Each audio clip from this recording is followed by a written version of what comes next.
आज की क्लास में आप सभी का स्वागत है। आज हम कक्षा 7 गणित अध्याय 5 रेखांकोण की प्रश्नावली 5.1 की प्रश्न संख्या 6, 7 व 8 को हल करेंगे। अब आइए देखें प्रश्न नंबर 6। दी हुई आकृति में कोण 1 एवं कोण 2 समपूरक कोण है। अब यदि कोण 1 में कमी की जाती है तो कोण 2 में क्या परिवर्तन होगा। देखो, हमें इसे इस प्रकार समझते हैं। जैसे मान लो ये एक कोण नंबर 1 है, कोण नंबर 1 है, ये लगभग 120 अंश का है। और कोण नंबर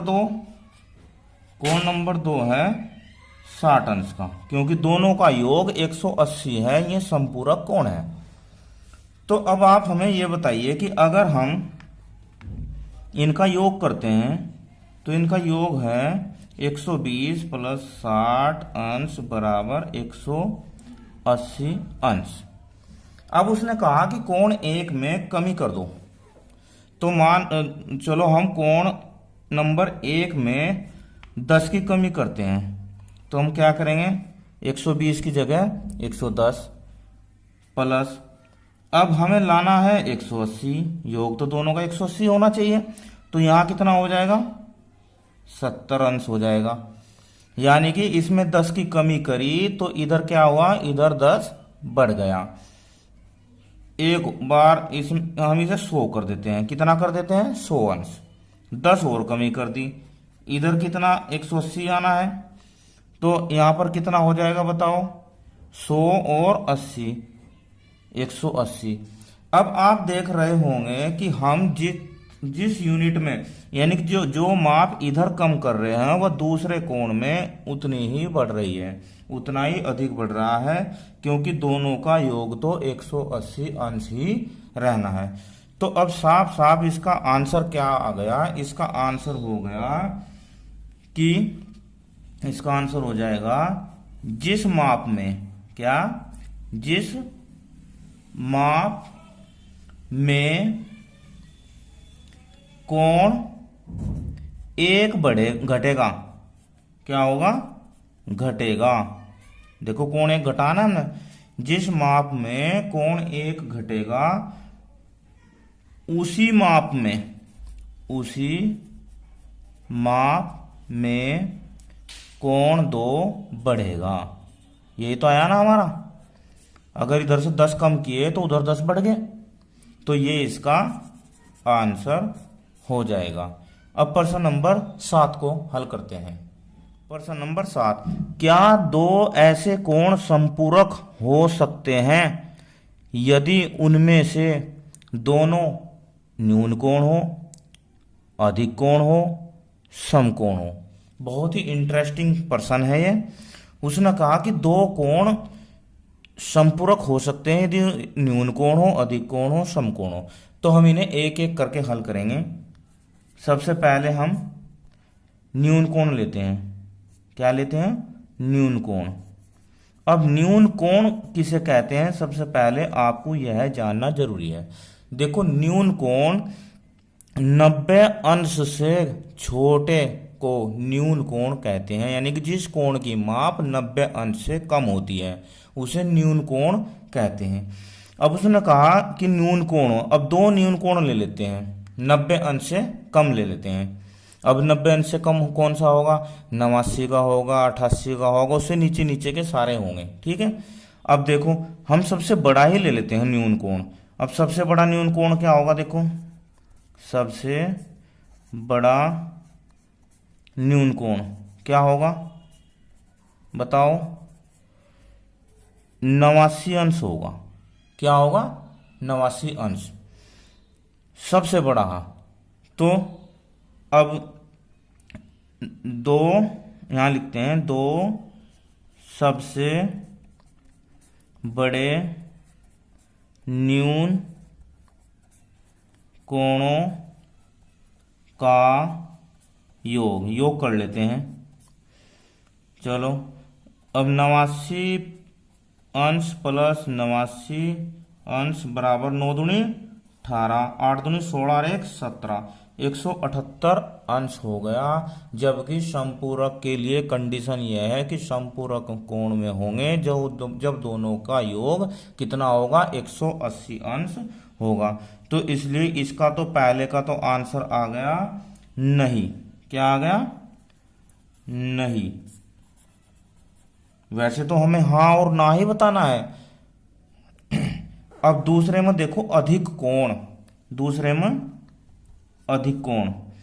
अब अधिक कोण में बताओ, अधिक कोण किसे कहते हैं? अधिक कोण होता है 90 अंश से ज्यादा और 180 अंश से कम, यानी कि 90 और 180 के बीच का।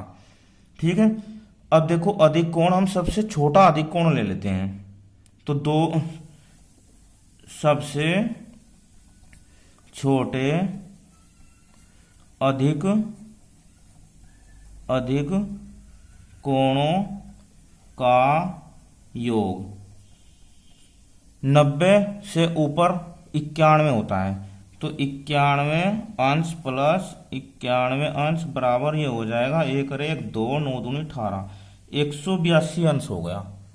सबसे छोटा अधिक कोण लिया हमने, ये भी 182 होगा। जबकि शर्त क्या है संपूरक कोण की? 180 अंश होना चाहिए। तो ये भी गलत होगा, ये भी नहीं, ये भी संपूरक कोण नहीं है। तो ये इसका आंसर। अब तीसरे में क्या कहा उसने? देखो, तीसरे में उसने कहा कि समकोण हो दोनों कोण समकोण हो। अब समकोण यहां लिखते हैं, दो समकोणों का योग। चलो कर देते हैं। समकोण तो 90 अंश का होता है, 90 अंश प्लस 90 अंश बराबर 180 अंश। ये समपूरक कोण हो गए, यहां लिख देंगे हाँ, और ये इसका आंसर। अब आपकी समझ में आ गया होगा, इसलिए प्रश्न नंबर 8 को हल करते हैं। अब ये देखिए प्रश्न नंबर 8, एक कोण 45 से बड़ा है, क्या इसका पूरक कोण 45 से बड़ा है अथवा 45 अंश के बराबर है अथवा 45 से छोटा है? देखिए, वैसे तो दो कोणों का योग अगर 90 हो तो वे कोण पूरक कोण कहलाते हैं। अब इसने कहा है 45 अंश से बड़ा है, तो अगर ये 46 भी हुआ तो जब दूसरा कोण जोड़ेंगे इसमें तो वो कितना होगा? 44 होगा। कितना होगा? 44 होगा। तो इसके लिए हम लिखते हैं, चूंकि एक कोण और उसके पूरक का योग कितना होता है? का योग 90 अंश होता है। कितना होता है? 90 अंश होता है। ठीक है। अब उसने कहा कि एक कोण 45 से बड़ा है। कितना है? 45 से बड़ा। ठीक है। अब देखो, अगर वो 45 से बड़ा है तो अब हम इसमें मानेंगे कि माना एक कोण जो क्या कहा उसने? 45 अंश से बड़ा है। क्या मान लेते हैं? मान लो 45 के बाद क्या होगा? 46 आएगा, बराबर 45 प्लस x मान लेंगे, क्योंकि 45 से बड़ा कहा उसने। क्या कहा उसने? 45 से बड़ा। अब जहां x क्या होगा? जहां x बराबर 0 से बड़ा होगा, यानी कि 0 से बड़ा मतलब 45 प्लस 1 भी 2 3 4 5 कुछ भी जोड़ सकते हैं, यानी कि 45 से बड़ा है। तब जो दूसरा कोण होगा तो 90 में से ये घट जाएगा 45 अंश प्लस x, तो उसका हमें पता लग जाएगा। ठीक है। अब देखो, अब 90 माइनस ये कितना होगा? 45 माइनस हो जाएगा ये भी x। अब 90 में से 45 गया तो कितना बचा? 45 अंश माइनस एक्स, ये आंसर आ जाएगा। इसका मतलब ये हो गया कि अगर हम इसमें ये 45 से बड़ा है तो दूसरा जो पूरक कोण होगा वो 45 से इतना ही कम होगा, यानी कि जितना ये ज्यादा होगा उतना ही वह 45 से कम होगा। ठीक है, अब इसका आंसर आ जाएगा कि ये स्पष्ट हो गया है इससे, ये स्पष्ट है कि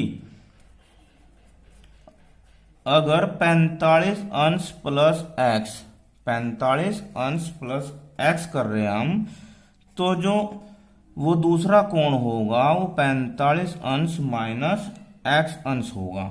अतः एक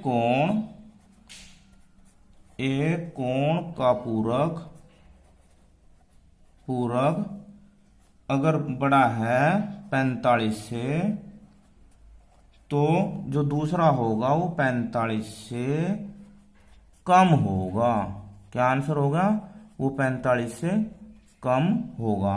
ये इसका आंसर होगा। यानी कि अगर वो 45 से बड़ा तो दूसरा 45 से कम होगा। वीडियो कैसी लगी मुझे कमेंट में जरूर बताना। धन्यवाद। आपका दिन शुभ हो।